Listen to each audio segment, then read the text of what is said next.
Our closing keynote address will be by Justice Samuel Alito, a man who really needs no introduction, but I feel very lucky to give him one. Justice Alito serves as an Associate Justice of the United States Supreme Court. He was nominated by President George W. Bush and has served since January of 2006.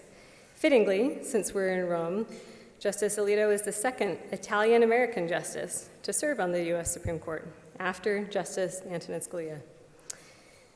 Justice Alito, I've had the chance this last year at the court when I was clerking to have really a front row seat of the fact that he is not only a brilliant and strategic jurist who asks pressing and memorable questions at oral argument about smoking centaurs and hypothetical games called dingo that might resemble bingo.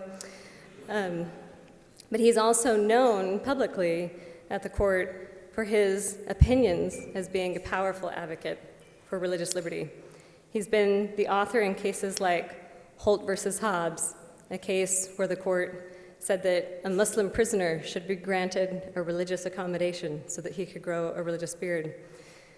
In Hobby Lobby, a case that allowed individuals who run their businesses to do so consistent with their religious beliefs. And in a concurrence, he wrote in Hosanna Tabor, which was joined by Justice Kagan, and which later became the law in an opinion he also wrote in Our Lady Guadalupe. Justice Alito also does things to advance religious liberty in other ways that are less obvious. The Holt versus Hobbs case that I was talking about came in as a handwritten petition by a prisoner who was not represented by legal counsel. It was in a stack of thousands of different petitions, and yet was given serious attention by Justice Alito in his chambers. He also has done things like write statements in the case of Kennedy versus Bremerton School District when there was a denial of cert, and that statement later teed up the case to come back to the Supreme Court and to become a landmark victory for religious liberty. Justice Alito knows that, like Rome, a robust religious liberty jurisprudence is not built in a day, and this is a man who is playing for the long game. There are many other things that the public also doesn't get to see, but was a privilege for me to get to see. And one of those is the ways in which Justice Alito is a man of great humility and kindness.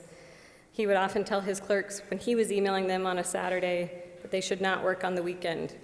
When he's had clerks who were working late on death penalty cases, sometimes he would take over tasks for them so that they could get rest. One of my favorite stories is that his clerks received a text from his judicial assistant before oral argument on Monday morning, letting them know that Justice Alito wanted to meet with them as soon as he was in the office. These clerks described themselves as not being morning people. This was unusual, so they hustled into the court, and there was some trepidation if they had done something wrong or there was an emergency and what Justice Alito was going to say. So Justice Alito came in and shut the door and said, "You all may not know it, but today is Administrative Assistant Day." And then he proceeded to explain to them what they were going to do to make his judicial assistant feel very special.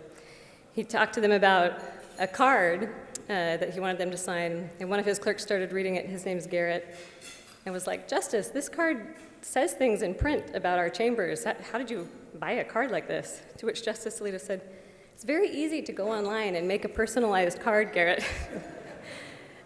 And Justice Alito did this and brought champagne and made his assistant feel very special during maybe one of the most intense terms at the Supreme Court in recorded memory, under a lot of pressure. This is a man who has done much for religious liberty and other important values at great sacrifice to himself and his family, and with extraordinary courage. Please join me in thanking Justice Alito and welcoming him to the stage.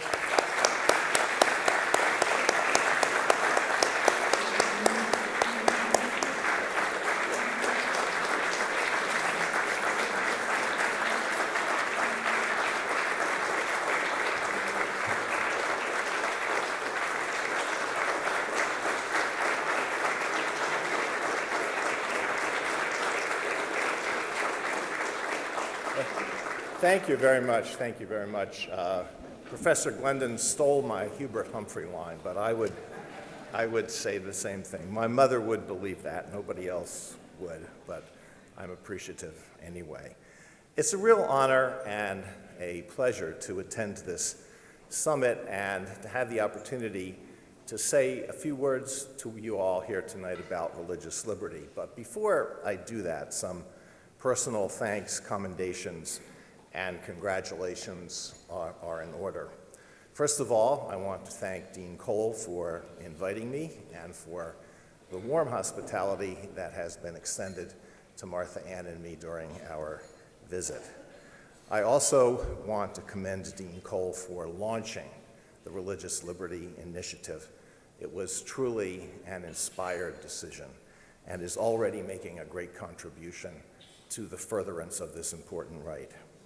We should also thank the Dean and Stephanie Barkley and everybody else who worked hard to put together this truly impressive program.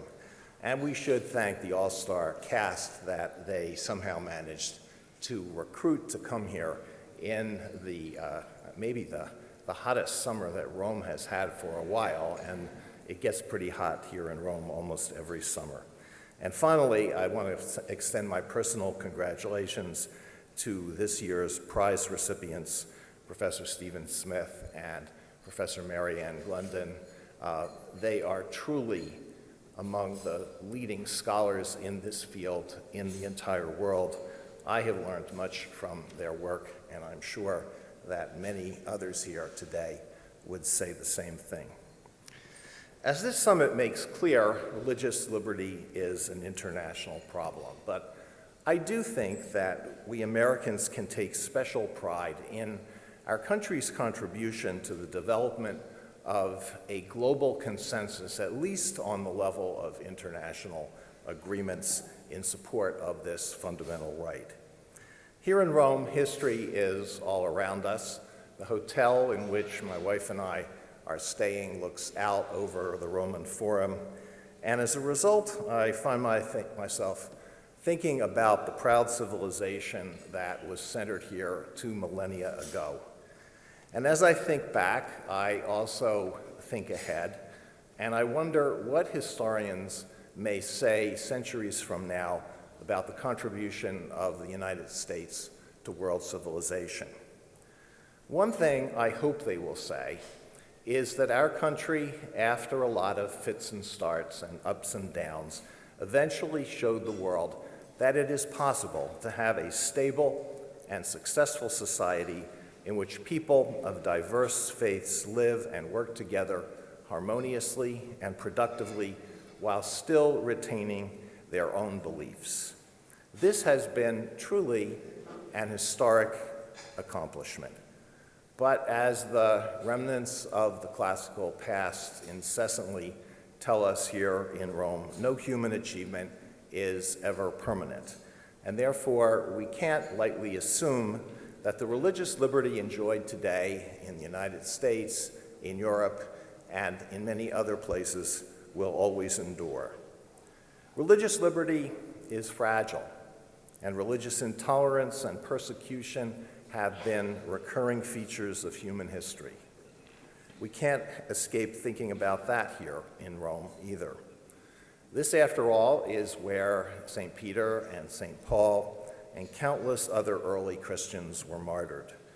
If we look at the Colosseum today, we see a tourist attraction. We might see men dressed up as gladiators prancing around outside the Colosseum. But in its day, it was a killing place. It was the place where hundreds, who knows how many, Christians were torn apart by wild beasts. To the delight of spectators, citizens of a rich, powerful, and technologically advanced state with little regard for the inherent worth of human life.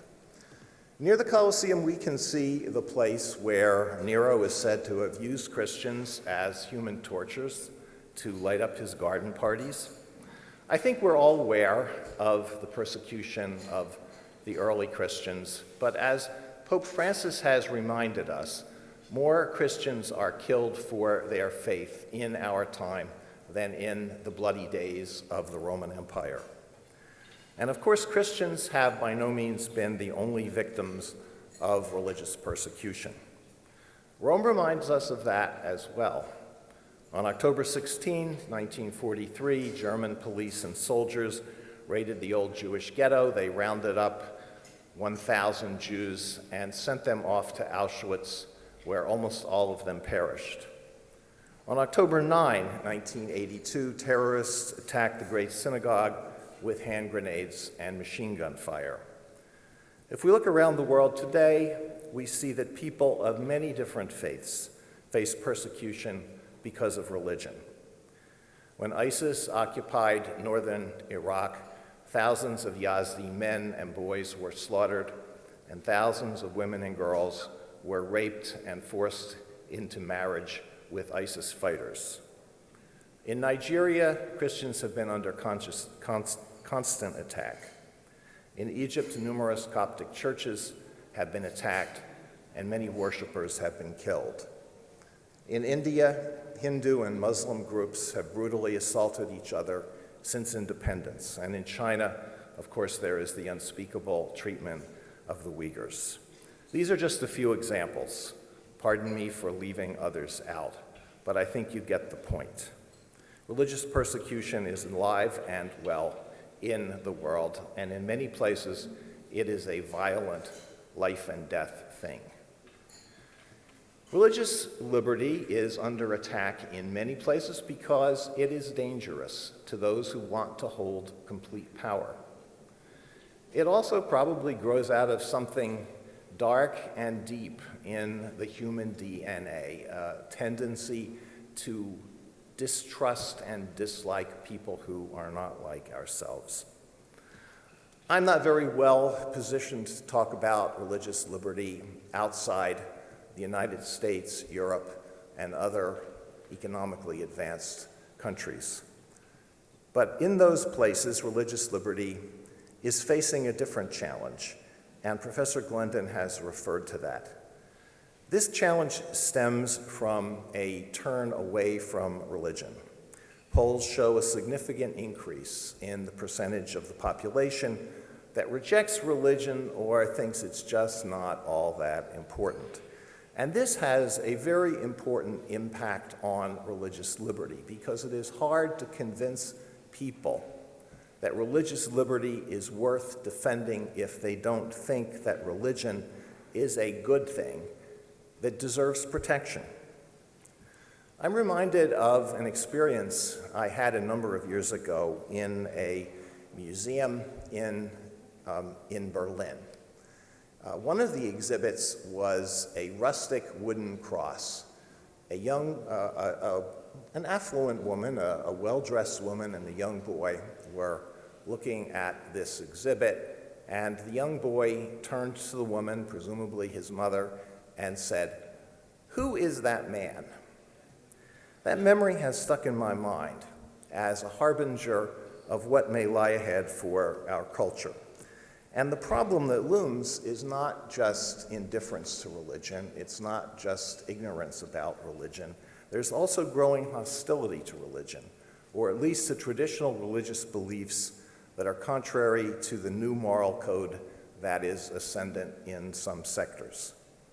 The challenge for those who want to protect religious liberty in the United States, Europe, and other similar places is to convince people who are not religious that religious liberty is worth special protection, and that will not be easy to do.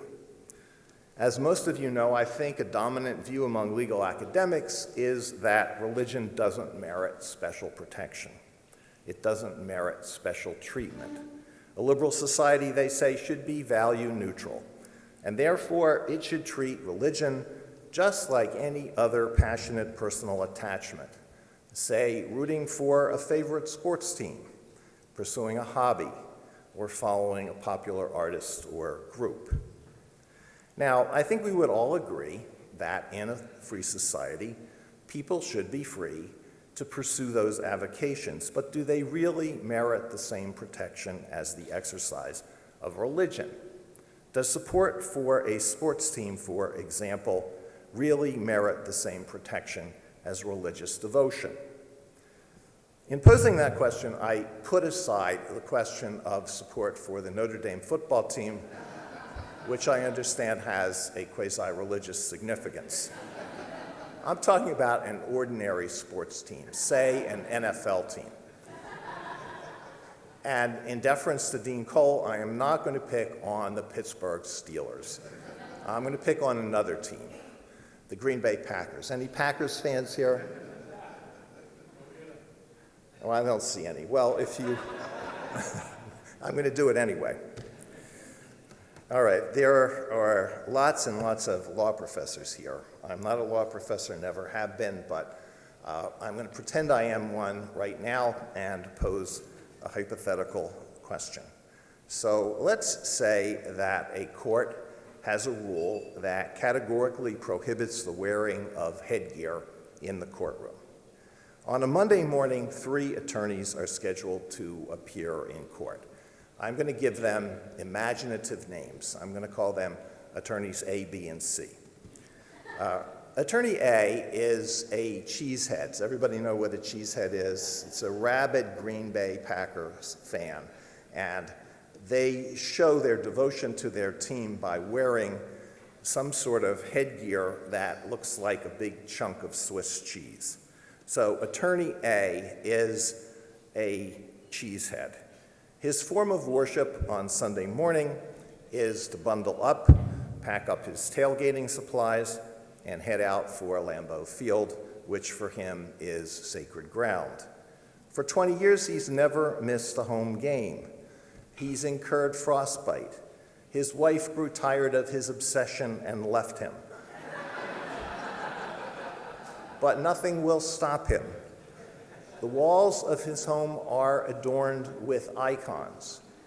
There is an icon of St. Vincent, Lombardy. There is an icon of St. Paul, Hornig, Notre Dame class of 1956, and others. One Monday morning, he is ecstatic about a Packers victory. He can't contain himself, and he insists on wearing a green and gold cap when he appears in court. He feels he's being restrained. He's not wearing the big cheese on his head, but he wants to wear a Packers hat. That's Attorney A. Attorney B is an Orthodox Jewish man who always wears a kippah. Attorney C is a Muslim woman who covers her head in public for religious reasons. If A can't wear his Packers hat, is it still possible to accommodate attorneys B and C? Well, for me, the Constitution of the United States provides a clear answer. Some of my colleagues are not so sure, but for me, the text tells the story. The Constitution protects the free exercise of religion. It does not protect the free exercise of support for the Packers. And for judges like me who cling to the belief that it matters what the Constitution says and what it does not say, that is enough. But is that the only thing that Americans who support religious liberty can say for people who are skeptical? It's the law, and don't ask me why. No. Can we say something more? Well, perhaps we can turn to our Declaration of Independence, which of course proclaims that we are all endowed by our Creator with certain unalienable rights. But that too may not be convincing to someone who is skeptical about whether we really have a Creator.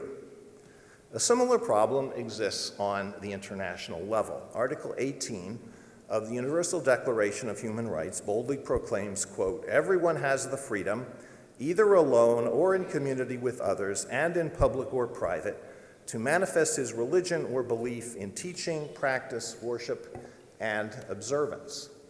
The adoption of the Universal Declaration without dissent was an impressive political achievement, and Americans can take pride for the role we played in bringing that about. The chair of the commission responsible for drafting the Universal Declaration was former First Lady Eleanor Roosevelt.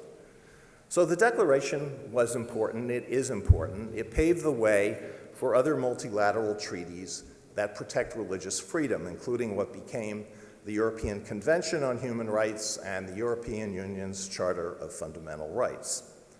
So those who respect international law can point to the Charter and other international agreements, but such agreements still don't answer the deeper question why religious liberty should get special protection. After all, they are positive law, and so the same question arises with respect to positive law, whether it is international or national.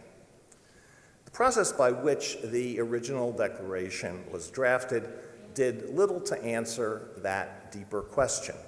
The selection of the rights protected by the Declaration was not based on revelation or philosophy or the traditions of any particular people. If the drafters had taken that approach, they would have had a tough time rounding up signatories. Instead, they used a process that was very similar to the one that was used by the American Law Institute when it drafted the various restatements of the law, the restatement of contracts, restatement of torts, etc. And indeed, the ALI's recommendation to the Commission turned out to be quite influential. The reporter for the Commission said that his draft was not based on any particular belief system. He took a more humdrum tack. He surveyed, quote, all the rights mentioned in various national constitutions and in the various suggestions that had been submitted to the Commission, and he selected the rights that appeared most frequently and were most prominently promoted. A short time later, when the Council of Europe drafted what ultimately became the European Convention on Human Rights, it proceeded in a similar fashion. Piggybacking on the work of the UN Commission, the principal draftsman explained that the rights protected represented, quote, the common denominator of our political institutions. And on that basis, the Commission included Article 9, which protects religious liberty and is worded similarly to Article 18 of the Universal Declaration. But this, of course, is still positive law, and positive law can always be changed, and perhaps more important, it has to be interpreted. And any judge who wants to shrink religious liberty will not find it very difficult to do so. No constitution or international agreement provides unqualified protection for religious liberty, nor should it. Suppose a group wanted to revive the worship of Moloch and the associated practice of child sacrifice. No society would tolerate that today. So religious liberty must have its limits. And all constitutions and charters and the case law of various countries impose limits on religious liberty. Here's an example. The European Convention provides that religious liberty is subject to, quote, such limitations as are prescribed by law and are necessary in a democratic society in the interests of public safety for the protection of public order, health, or morals, or for the protection of the rights and freedoms of others. What sort of judge could not take language like that? And my point is not to criticize that particular language, but what sort of judge cannot take a limitation like that and shrink religious liberty as much as that judge wants? And if the judge does not highly esteem religious liberty, it can be shrunk all the way down to what people often talk about today, and that is freedom of worship. Freedom of worship means freedom to do these things that you like to do in the privacy of your home or in your church or your synagogue or your mosque or your temple. But when you step outside into the public square in the light of day, you had better behave yourself like a good secular citizen. That's the problem that we face. And I think we can see this sort of narrowing, particularly in the area of religious speech, in the jurisprudence of some countries that profess to be dedicated to freedom of speech, freedom of religion, and freedom of conscience. Now, When I was putting these remarks together, I was tempted at this point to provide some examples. I am not a diplomat like Professor Glendon. I would be very bad about it, but it was unusual for me that a sort of a diplomatic impulse came upon me, and I said to myself, you're an American judge, and what business is it of yours to criticize decisions that are handed down by foreign courts? I've had a few second thoughts over the last few weeks since I had the honor this term of writing, I think, the only Supreme Court decision in the history of that institution that has been lambasted by a whole string of foreign leaders who felt perfectly fine commenting on American law. One of these was former Prime Minister Boris Johnson, but he paid the price.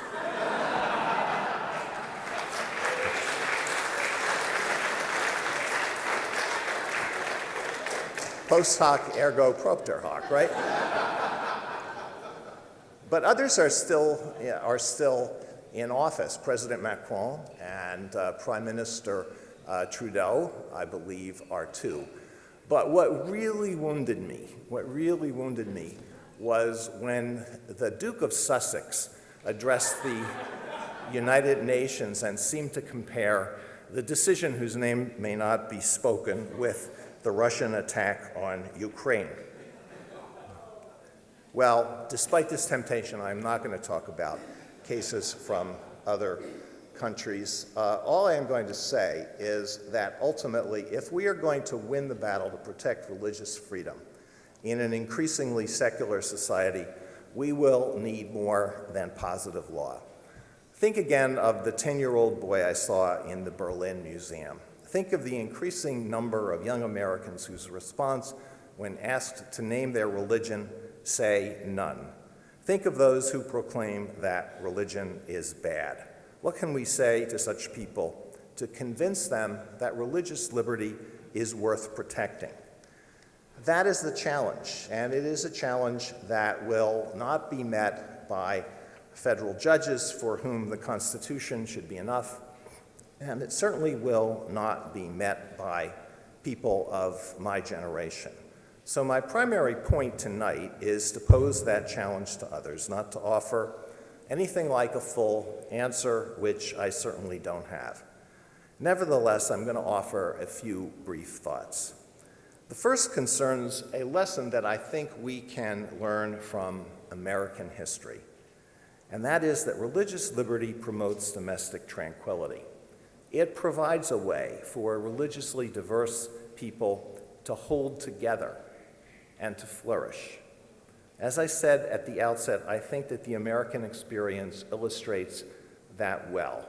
We all know, of course, that there has been a lot of religious discrimination against a variety of groups throughout the history of this country.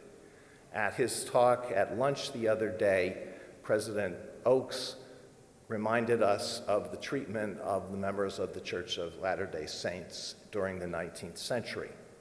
He also reminded us of the discrimination that Catholics felt, especially after waves of poor Catholic immigrants came to this country during the 19th century.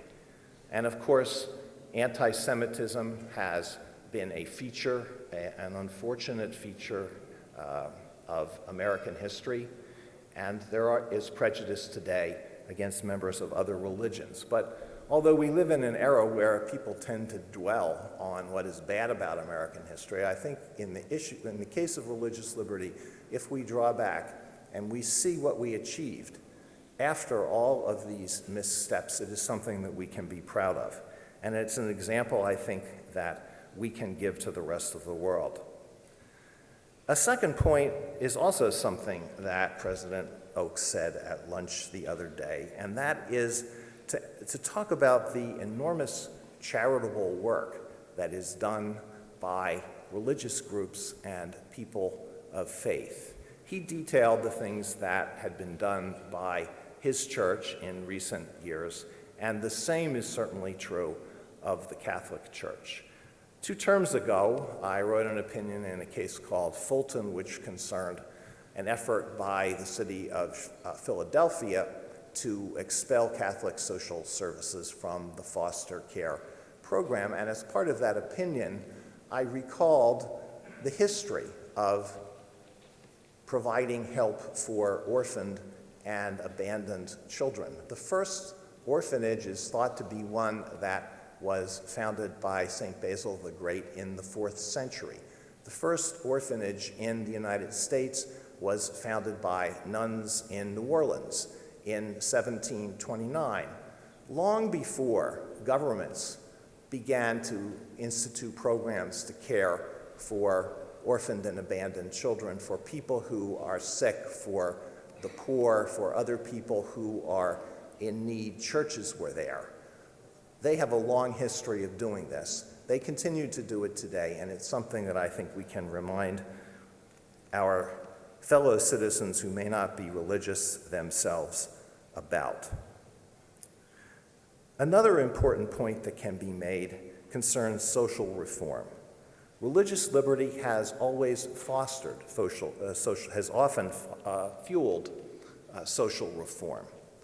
It's not an accident, I think, that leaders of the movement to abolish slavery, both in Europe and in the United States, were very often men and women of faith.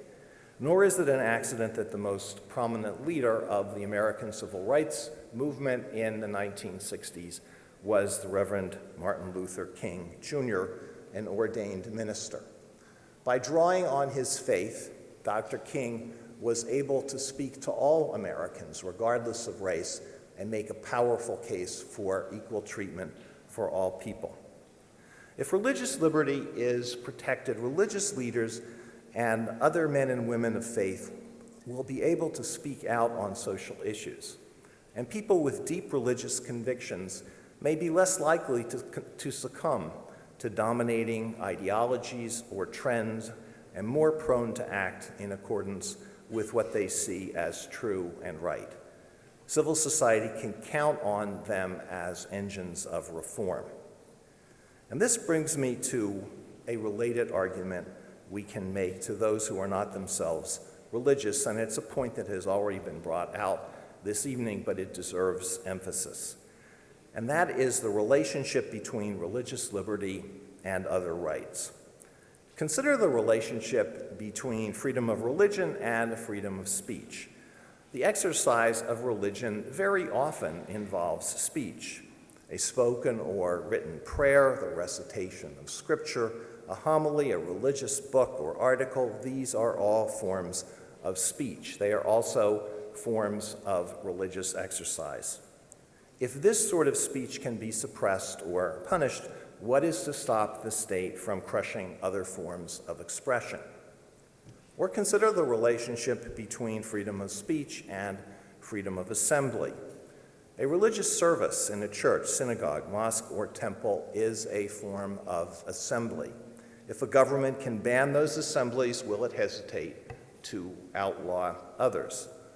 On the other hand, if religious liberty is allowed, it will be harder for the state to restrict other speech and other assemblies.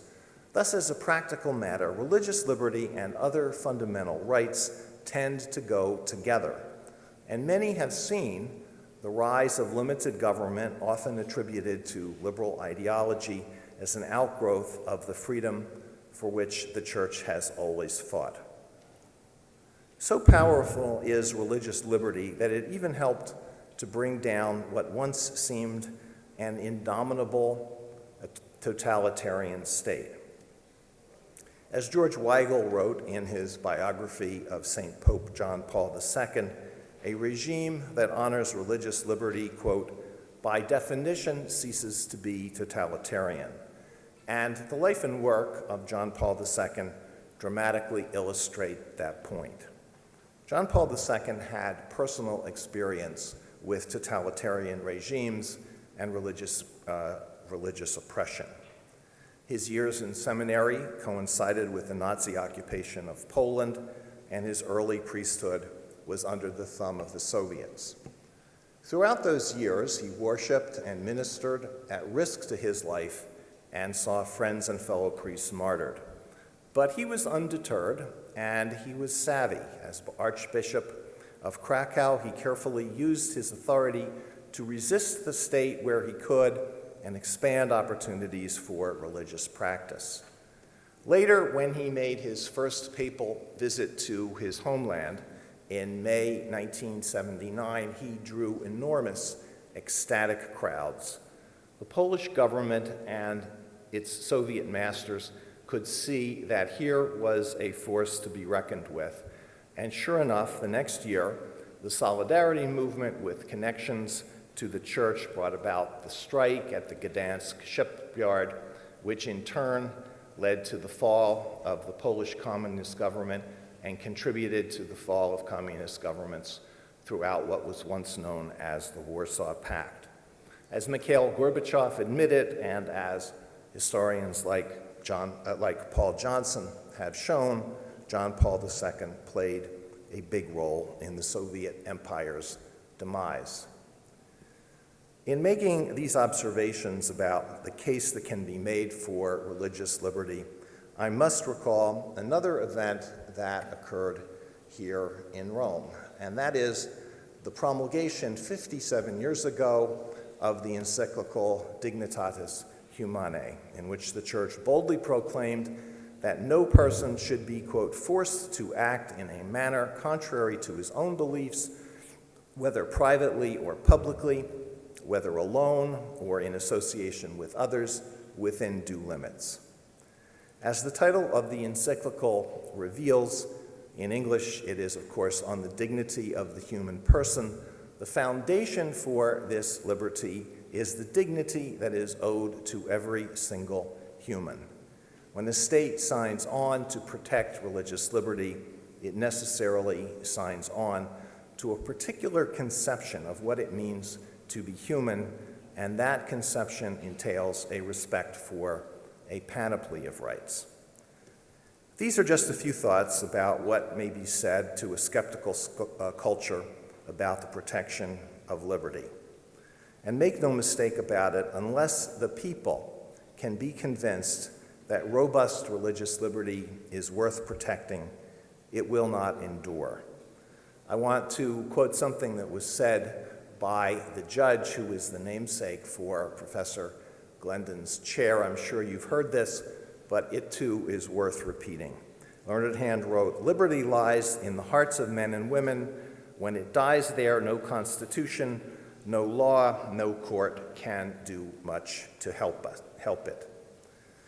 I had originally thought that I would end my talk at this point, but it struck me that is a pretty gloomy note, and I don't want to end on a gloomy note. I don't think we should be gloomy about religious liberty. So I'm going to add another reminiscence that goes along with my reminiscence about the 10-year-old boy in Berlin. This one relates to a trip I took to China in 2016. During my lifetime, the People's Republic of China did its best to eradicate religion completely, and yet it failed, just as the Roman emperors, who spent centuries trying to destroy Christianity, failed. In China, there are now more Christians than there are in France or Germany, and if trends continue, the number of Christians in China may surpass those in the United States. I know the situation has changed since 2016, but I doubt that this trend can be personally stopped. During a visit, I had a conversation with a Beijing University student that I will never forget. I was engaging in small talk with this young woman, and she told me that she had an older brother. And I passed over this, I didn't make much of it, and she stopped me and she said, "I don't think you understand the importance of what I just told you. I have an older brother." She had been born during the time when the People's Republic was strictly enforcing its one-child policy. Her mother was a physician. Her mother arranged for her to be born outside of a hospital, so there would be no record of her birth. And after she was born, her parents paid a succession of childless couples to raise her in their home and pretend that she was their daughter. Her real parents had only intermittent contact with her during all that time, up to the point where she scored very high on an exam and was admitted to Beijing University. She told me something very important, I found very interesting. She said that she had grown up in a town in China where, for historic reasons, there were a number of churches. And she said that the Catholic Church there was known as the church that gave reasons. That really struck me. The Cultural Revolution did its best to destroy religion, but it was not successful. It was not able to extinguish the religious impulse. Our hearts are restless until we rest in God, and therefore the champions of religious liberty who go out as wise as serpents and as harmless of doves can expect to find hearts that are open to their message. Thank you very much.